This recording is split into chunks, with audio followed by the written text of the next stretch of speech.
झाझा विधानसभा क्षेत्र।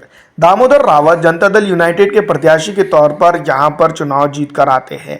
झाझा विधानसभा 2024 के अंदर अगर और 2025 के लेखे जोखे की अगर बात करें तो काफी नजदीकी मामला था आरजेडी और जनता दल यूनाइटेड के बीच में। कहीं ना कहीं लोग ये जरूर कह रहे थे कि बहुजन समाजवादी पार्टी के साथ पिछली दफा विधानसभा चुनाव के अंदर गठबंधन के तौर पर ऑल इंडिया मजलिस इत्तेहादुल मुस्लिमीन जो शामिल हुई थी, वहीं जो तो विनोद पंडित पीडी यादव के साथ तो कहीं ना कहीं जो तो मुस्लिम समाज काफी हद तक के जुड़ गया था, जिसको हम 5,000 की काउंटिंग भी कह सकते हैं। तो 13,479 वोट जो तो बहुजन समाज पार्टी यहाँ पर हासिल करने में कामयाब हुई थी। अगर वो यहाँ पर हासिल नहीं कर पाती तो कहीं ना कहीं आरजेडी पिछली विधानसभा चुनाव के अंदर जीत दर्ज कर सकती थी, क्योंकि बीजेपी के दामोदर रावत की बात करें जो गठबंधन के प्रत्याशी थे जनता दल यूनाइटेड के, 76,972 वोट उन्होंने हासिल किए थे। वहीं राजेंद्र प्रसाद की बात करें तो 75,293 वोट हासिल करके वो दूसरे नंबर के पायदान पे रहे थे। तो ये जो चीज़ थी, ये जो कंडीशंस थी,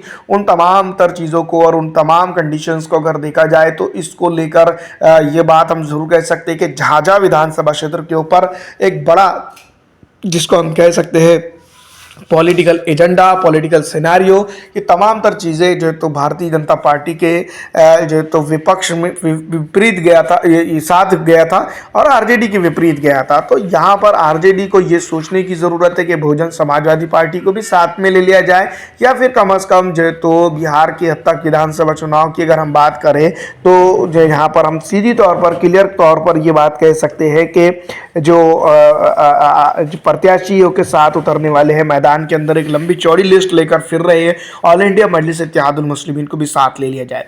तो चुनाव जीत कर आना, चुनाव जीत कर जो तो हार कर आना, ये एक तो अलग चीज़ रह गई है दोस्तों। लेकिन दूसरी तरफ है विकास। विकास की जो तो गति की बात की जाए या फिर जो तो हर वो चीज़ के अंदर डेवलपमेंट सिर्फ इस बात का रोड बन जाना या फिर जो तो लाइट, बिजली, खंबे, पानी आ जाना, ये नहीं है। यहाँ पर की जनता के लिए बेसिक और सबसे अहम मुद्दा ये है कि झाझा के अंदर, जिसको हम यूँ कह सकते हैं, रोजगारी, पलायन, लॉ एंड ऑर्डर, हेल्थ सुविधाएं और कई अन्य चीज़ें जो तो अभी भी उस हद तक के निलंबित है, जिसको लेकर जो तो यहाँ पर घंटों चर्चा की जा सकती है। लेकिन यहाँ की जनता इस बार भी जो तो अपने आप को ठगा हुआ महसूस करते हुए नजर आती है, और ये कहीं ना कहीं जनता के लिए जो तो एक अलार्मिंग कंडीशन नहीं बल्कि जनता की सोच बन चुकी है। जनता यहाँ पर विचार करते हुए नजर आती है। लेकिन जिस तरह से देखा जाए, डेवलपमेंट की बात की जाए या डेवलपमेंट के मामलों को लेकर जो तो यहाँ पर चर्चा हो, उस तरह का माहौल अभी भी जो तो इस विधानसभा क्षेत्र के अंदर बनता हुआ नजर नहीं आ रहा है। तो कहीं ना कहीं जो तो उलटफेर इस बार जरूर हो सकता है। आपको क्या लगता है?